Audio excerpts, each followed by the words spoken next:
Hi, this is Ken Young, Training Manager for the EngagePHD software. In this week's blog, let's talk a little bit about PDFs. I know that they're great, they serve a purpose, but in the digital signage world, sometimes PDFs can be a little bit too big for your screens. They are good though for touchscreens, so if you need to display a PDF on a touchscreen and you want the user to scroll up and down, side to side, that works great. But when it comes to, maybe displaying just a full screen image in a playlist, or maybe adding that image to a layout, you'll need to convert that to a JPEG. That'd be the ideal scenario. So in the knowledge base, you'll see that I've recently added under what's new, how to convert a PDF to a JPEG image. And this will take you through it step by step. I found a great website called pdf-to-image.com, and you can click on the link there to take you to the website, and we'll walk through those steps now, but I have them all outlined in the knowledge base. So just go to knowledgebase.engagephd.com. You can also access it from the software as well. So from the pdf-to-image.com website, there's an upload files button. So when you click on that button, that'll open up your desktop or your folders on your computer, and then you can select your PDF. In this case, I just have a fall image here as an example, and click open here, and that's going to start the upload process. It'll do a little convert here, and then it's going to give you the option to download, or if you do multiple files, you have the download all. In this case, I just have one, and it's going to create a little zip folder for us. So I'll save that to my desktop. And then back at my desktop here, we're going to unzip our folder. So we're going to right click on it.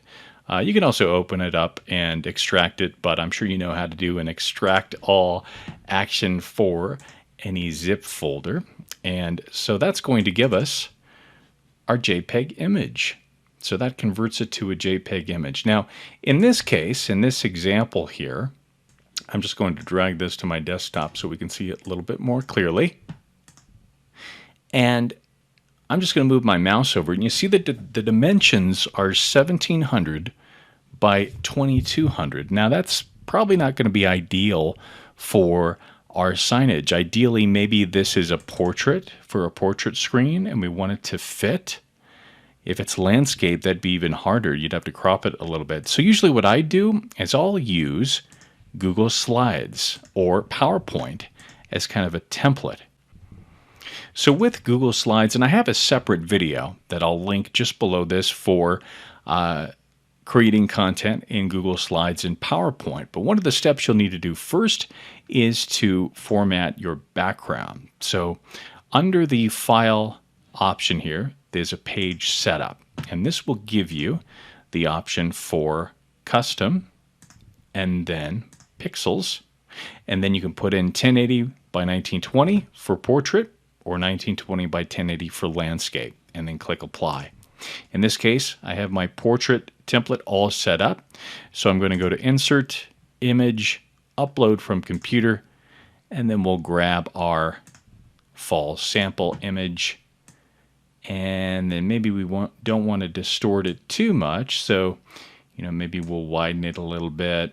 You can also grab the corners and resize it that way. That way you're not stretching it too much. And it kind of gives you this little centering tool here. So you'll see the red lines will let you know when you're centered. And there we go. So we're not going to really see the workspace behind us, but we can kind of get an idea over here what that's going to look like. So maybe we need to bring that in a little bit more, so it's not cutting off the lettering there. Yeah, I think that'll work. So now we can go to File and then Download as a JPEG or a PNG. It just has to be an image file. So that's going to open up our options. We'll save this. Maybe we'll replace Fall Sample or make Fall Sample 2 if we don't want to destroy the original file. And then save that. And now we're ready to upload this to the EngagePHD software. So I'm going to the EngagePHD website, go.engagephd.com. And from my demo network here, let's say we're adding this to a playlist. I'll go to my playlist. Let's say it's in my promotions playlist as an example. Upload Media tab. You can either drag and drop the file into the upload box or click on the upload box to locate the file on your computer. Fall sample 2, open. And now we can go back to our assets tab and drag and drop that into our playlist. So a couple of steps, but it really is an easy process to convert an image thanks to this free website called pdftoimage.com. We're not affiliated with them in any way. It's just one I found online, and it's free to use. You know, there's a lot of different tools you can use out there, like Adobe. Adobe has the option to convert PDFs to image. So if you feel a little bit more comfortable with Adobe, you will have to create an Adobe account to do that, but it is free. I just found this. There's no login necessary. There's no signing up, no subscription. You just go to pdftoimage.com and then walk through the process of uploading the PDF, convert it to an image, download it in your zip, unzip it. It's ready to go. If you need to resize it, use Google Slides or PowerPoint as a simple free tool. If you have access to Photoshop or some other design tool, obviously you can work it that way as well. But I'll include a couple of links below this video as some helpful resources as well.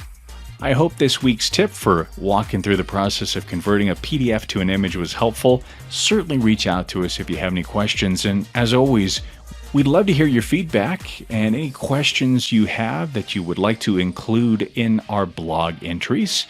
Just go to the main page of the Learning Library and click on By Request. That's going to take you to the form. Fill it out, send your questions or concerns, and they may end up in an upcoming blog post.